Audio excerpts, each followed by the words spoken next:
السلام علیکم دوستوں، جیسا کہ ہم جانتے ہیں کہ آج کل موجودہ امریکی صدر ڈونلڈ ٹرمپ کے غزہ اور فلسطین کے خلاف دیے گئے بیانات نیوز ہیڈ لائن کا حصہ بنے ہوئے ہیں۔ کیا یہ صرف ڈونلڈ ٹرمپ کی حکومت کی پالیسی ہے یا امریکہ کی لانگ ٹرم پالیسی کا حصہ ہے؟ وہ کیا وجوہات ہیں جن کی وجہ سے امریکہ اسرائیل کی مدد کرنے پر مجبور ہو جاتا ہے؟ کیا اس کا تعلق صرف امریکہ کی اکانومی سے ہے یا اس کے پیچھے کوئی اور بھی وجوہات ہیں؟ آئیے جانتے ہیں امریکہ اور اسرائیل کے تعلقات پر مبنی تاریخ ہماری سیریز ریسنٹ ایونٹس میں۔ جی ہاں، میرا نام ہے قاسم سلیمان اور آپ دیکھ رہے ہیں ہماری سیریز ریسنٹ ایونٹ کا ایپیسوڈ نمبر 3۔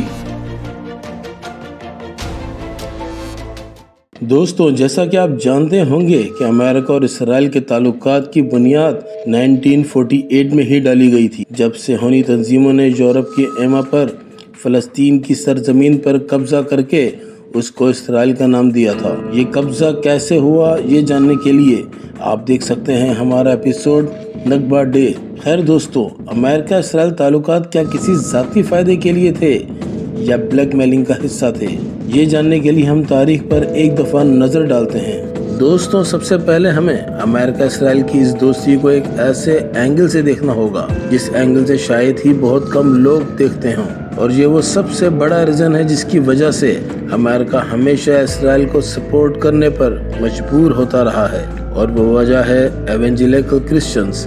جی ہاں دوستو، ایونجیلیکل کرسچنز عیسائیت کا وہ مسلک ہے جس کا ماننا تھا کہ جب تک یہودی گریٹر اسرائیل نہیں بنا لیتے تب تک ان کا نجات دہندہ یعنی یسوع مسیح نہیں آئیں گے، اور یہی وہ مسلک ہے جس کا اثر و رسوخ امریکہ کی ہر حکومت پر رہا ہے، چاہے وہ ریپبلکنز ہوں یا ڈیموکریٹکس۔ دوستوں، یہاں یہ بات بھی سمجھنا ضروری ہے کہ کیا یہ محض اتفاق ہے کہ ایونجیلیکل کرسچنز کا زور ہمیشہ حکومت پر رہا ہے، یا پھر یہ ایک سوچی سمجھی منصوبہ بندی تھی؟ یہ جاننے کے لیے تھوڑا سا ایونجیلیکل کرسچنز، امریکہ کی آزادی اور مشہور عالمی سازشی تنظیم فری میسنز جس کی سرپرستی ہمیشہ صہیونیوں نے کی ہے، اس پر نظر ڈالتے ہیں۔ دوستوں، ویسے تو ایونجیلیکل کرسچنز کی بنیاد 16ویں صدی میں پروٹسٹنٹ مسلک کے ساتھ پڑ گئی تھی، مگر ایونجیلیکلز نے اپنا عروج 18ویں صدی میں دیکھا، اور یہ وہی دور تھا جب امریکہ برطانیہ سے آزادی لے رہا تھا، اور وہ سب سرمایہ دار لوگ امریکہ آ رہے تھے جو یورپ کے ظلم، پابندیوں اور مخالفت کے ستائے ہوئے تھے، جن میں ظاہر ہے یہودی بھی تھے، کیونکہ یہودی ہمیشہ سے سرمایہ دارانہ نظام کے سرپرست رہے ہیں۔ دوستو، امریکہ کی آزادی کے بارے میں جاننے کے لیے ہماری video the discovery of America دیکھنا نہیں بھولیے گا۔ خیر دوستوں، یہ وہی دور تھا جب فری میسن جیسی خطرناک عالمی تنظیمیں نیا عالمی نظام بنانے کے در پر تھی، اور نئے عالمی نظام کے لیے جنگیں ضروری تھیں، اور ظاہر ہے ان نئی جنگوں کے لیے ان کو کچھ ممالک کو سپورٹ بھی کرنا تھا، کیونکہ اسلحہ بنانے والے بھی یہی تھے اور اسلحہ خریدنے کے لیے لون دینے والے بھی یہ خود تھے۔ یہی تنظیمیں برطانیہ کی طرح امریکہ میں بھی اپنا اثر و رسوخ بڑھانا چاہتی تھیں، جس کے لیے ان کو مذہب کا سہارا لینا ضروری تھا، اور اس کے لیے انہوں نے ایک ایسا مسلک کو سپورٹ کیا جو یہودیوں کے نظریے کی حمایت کرتا تھا، کیونکہ مجموعی طور پر کرسچنز کی تاریخ یہودیوں کے خلاف ظلم سے بھری ہوئی ہے، اور وہ مسلک تھا ایونجیلیکل کرسچنز۔ جی ہاں دوستو، صہیونیوں نے اس مسلک کو صرف امریکہ میں ہی سپورٹ نہیں کیا، بلکہ اس سے پہلے اس کو برطانیہ میں بھی مضبوط کیا جا چکا تھا، جو فری میسنری کی سازشوں کا گڑھ تھا۔ وقت کے ساتھ ساتھ اس کی جڑیں اتنی مضبوط ہوتی گئیں کہ برطانیہ نہ صرف صہیونی مسلح تنظیموں کو منظم طریقے سے فلسطین میں ظلم کرنے کی اجازت دیتا رہا، بلکہ اس پر قبضہ کر کے وہاں اسرائیل کے بننے تک سپورٹ کرتا رہا۔ اس کے ساتھ ساتھ ایونجیلیکل مسلک کے ذریعے صہیونیوں اور فری میسنز جیسی تنظیموں نے امریکہ کی حکومت پر اپنی گرفت اتنی مضبوط کر لی جتنی وہ برطانیہ میں کر چکے تھے۔ یہی وجہ تھی کہ امریکن لیڈرز اکثر اوقات اپنے لیے ٹرم زائونسٹ کرسچنز یوز کرتے تھے۔ یہ اس بات کا ثبوت تھا کہ وہ کرسچنز ہونے کے ساتھ ساتھ صہیونیوں کو بھی سپورٹ کرتے ہیں۔ You need not be a Jew to be a Zionist. And we moved the capital of Israel to Jerusalem. That's for the evangelical. You know, it's amazing with that. The evangelicals are more excited about that than Jewish people. It's really right? It's incredible. دوستوں اسی لیے 1918 میں American president Woodrow Wilson نے کھل کر برطانیہ کے بیلفور declaration کی حمایت کی. بیلفور ڈکلیریشن کے بارے میں جاننے کے لیے ہماری ویڈیو نکبہ ڈے دیکھنا نہیں بھولیے گا. دوستوں یہاں یہ بھی یاد رہے کہ یہی وہ بیلفور ڈکلیریشن ہے جو اسرائیل کے بننے کا سبب بنا. دوستوں بیلفور ڈکلیریشن جو کہ مئی 1948 کو پیش کی گئی تھی اتنی منظم سازش تھی کہ اس کے اپروو ہونے کے صرف 11 منٹ کے اندر امریکہ اسرائیل کو ایز اے اسٹیٹ ریکگنائز کر لیتا ہے. چونکہ امریکہ مجبور تھا کہ وہ اسرائیل کو سپورٹ کرے اسی لیے یہ اتحاد صرف پاکستان کی حد تک نہیں تھا.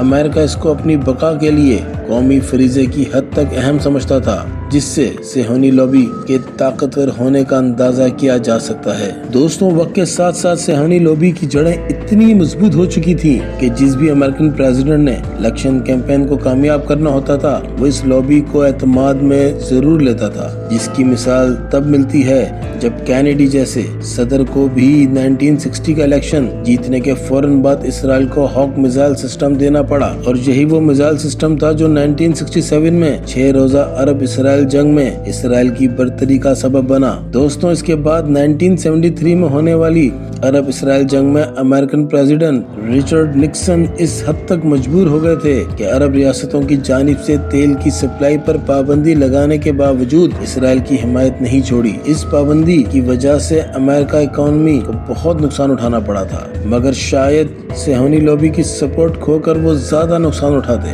دوستوں اس لابی کا امریکہ میں بننے والی حکومت پر اتنا اثر رسوخ تھا کہ جب کیمپ ڈیوڈ مذاکرات میں جمی کارٹر جیسے پریزیڈنٹ نے فلسطین کاز کی حمایت کی تو اس لابی نے جمی کارٹر کی سپورٹ سے دستبردار ہو گیا اور اس کا نتیجہ یہ نکلا کہ جمی کارٹر ری الیکشن میں نہ صرف ہار گئے بلکہ بدترین شکست کا سامنا کرنا پڑا اور ان کے مقابلے پر جیتنے والے رونلڈ ریگن الیکشن جیتنے کے فوراً بعد اسرائیل کے ساتھ نہ صرف آزاد تجارت کا معاہدہ کرتے ہیں بلکہ اسرائیل کو سب سے بڑا نان نیٹو اتحادی بھی قرار دیا جاتا ہے کیونکہ رونلڈ ریگن سمجھ چکے تھے کہ اگر انہوں نے کامیاب پریزیڈنٹ بننا ہے تو اس لابی کو اعتماد میں رکھنا ضروری ہے جن کا امریکن اکانومی پر بہت گہرا اثر تھا. But America and Israel share an understanding forged in the blood and horror of the Second World War. It is not enough for us to invoke our common traditions, to praise ourselves for our Judeo-Christian morality and our decency.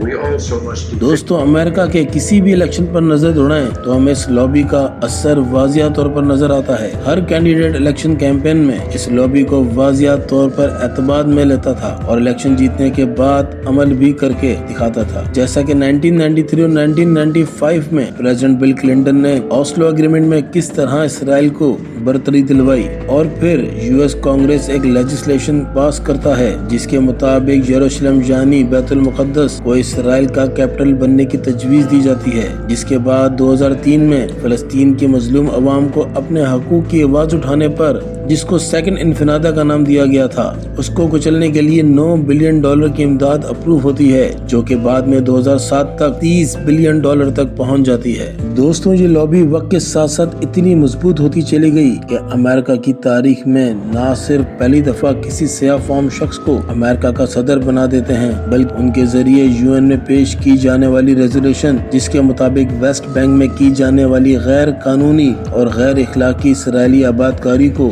غیر قانونی درجہ دیا جا رہا تھا اس کو Barack Obama administration veto کر دیتی ہے جس سے غیر قانونی آبادکاروں کو اجازت مل جاتی ہے کہ وہ وہاں صدیوں سے مقیم آبادی کو وہاں سے ہٹا کر نئی صہیونی آبادی بسائیں. دوستوں اس کے بعد امریکن تاریخ کا سب سے غیر مقبول مگر سرخیوں میں رہنے والے پریزیڈنٹ ڈونلڈ ٹرمپ 2017 میں یروشلم یعنی بیت المقدس کو اسرائیل کا کیپٹل منظور کرنے کا اعلان کر دیتے ہیں.